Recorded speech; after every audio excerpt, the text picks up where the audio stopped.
I'm Karolina. I come from Europe and I fell in love with a Hindu man from India. By 2015, Anurag and I had known each other for nearly 2 years and we finally decided to marry. My parents, siblings and friends wholeheartedly supported my decision to marry a Hindu-Indian man. However, some people in Poland objected very strongly. The primary reason was that Anurag was a Hindu. For some of them, Hindus were devil worshippers, demonic or Satan-related. How shocking is that? The relatives in Poland who objected were regular churchgoers and believed that they were true Christians.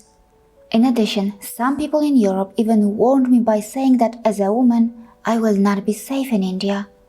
Some said that a Hindu man has many wives. Some even said that at the end of the day, the marriage with Anurag is not totally bad as his complexion is not that dark.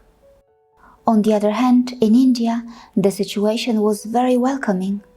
Anurag belongs to a very dharmic Hindu family and they wholeheartedly welcomed his decision to marry a Christian girl. From day one, I was showered with genuine affection and respect, not only from his immediate family members, but also from his relatives. We decided to have 2 wedding ceremonies, one in India with Hindu customs and one in Poland with Christian Catholic customs.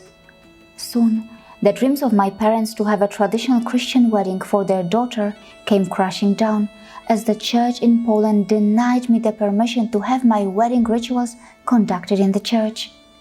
The reason behind the church's decision to not grant me the permission was an absolute shocker. Since I was marrying a Hindu man, the church in Poland wanted me and my future husband to submit a signed written confirmation that we will raise our to-be-born children only as Christians. The idea of declaring the religion of an unborn child did not appeal to us, and we both refused to agree. As a result, the church did not participate in our wedding ceremony in Poland, and we were refused to perform our wedding rituals in the church. On top of that, some of my relatives boycotted our wedding because I was marrying a Hindu. However, I must mention that my parents and siblings always stood by my side and were genuinely supportive of our marriage. On the other hand, all the Indian guests joyfully attended our wedding celebrations that took place in India. Immediate family members, friends, relatives or even neighbors. Nobody bothered to ask what my religion was. Absolutely nobody cared. The traditional wedding rituals took place in the main temple of the city. Unlike Poland, no one asked me about my religion, and no one in any of the temples pressurized us to declare the religion of our to-be-born children. Anurag's hometown is not very far from the national capital region. Relatives and friends arrived from different parts of the country and the world. Everybody just got immersed in the wedding celebration. Post-wedding, there were some small kids in the neighborhood who even started to cry when they learned that their Didi would be living in the national capital region and would not be staying as their neighbor in Anurag's parents' home. Those were genuine tears. I was deeply touched. Many years have passed since then. Today I am blessed with a son, but the societal pressure has not gone away.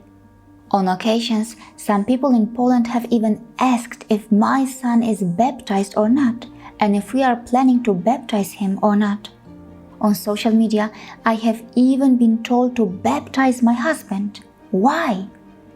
I fail to understand why it should be anybody's business regarding what religion my family want to follow.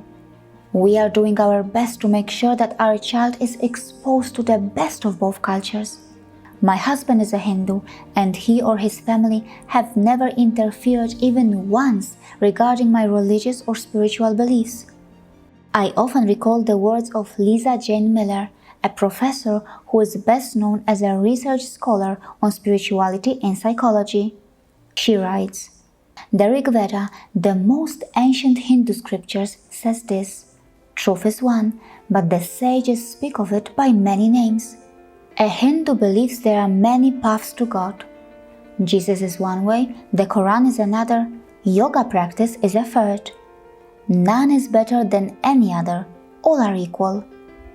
Isn't this exactly what our modern societies need to understand? Namaste, my name is Karolina Goswami. For the last few years, I have been using data and logic to present India's lesser-known sides to the world. So far, nearly 200 episodes have been released.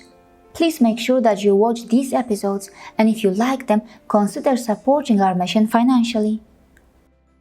See you again.